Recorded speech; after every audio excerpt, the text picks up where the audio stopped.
A lot of people are uncomfortable when thinking about vaccines. It's not exactly fun to get a needle in your arm, after all. Vaccines do a lot of good, but the respect for them is disappearing. Every state in the US has vaccine requirements, but for some people it is dangerous to take vaccines due to things such as allergies or a weak immune system. And for those people, there are medical exemptions from taking vaccines. Thankfully, due to herd immunity, those people are usually protected from the diseases that they would normally be unprotected against, as if those around them are vaccinated, they can't carry the disease in the first place. Many states also have religious or philosophical exemptions, and in some states it is very easy to get these. For example, in Oregon, there are some schools which have exemption rates approaching 77%. And in those geographical clusters, it is possible for a large amount of the disease to spread.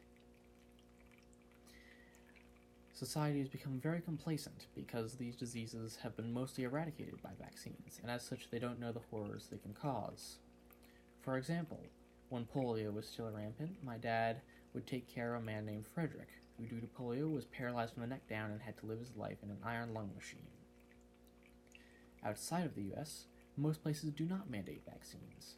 For example, in Canada, only of its 3 of its 10 provinces have any kind of regulations on vaccines, and one of them only has regulations for the measles vaccine.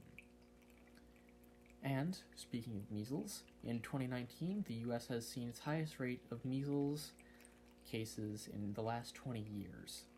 But in places such as Europe, which has no regulations for the measles vaccine, their rates approach 20 times that of the US. And when people go to vacation in Europe, or when people in Europe come to vacation in the US, measles can often spread.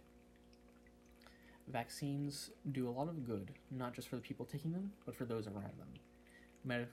Medical exemptions are necessary, but religious or philosophical exemptions should be much harder to get to protect those who are unable to safely get vaccines.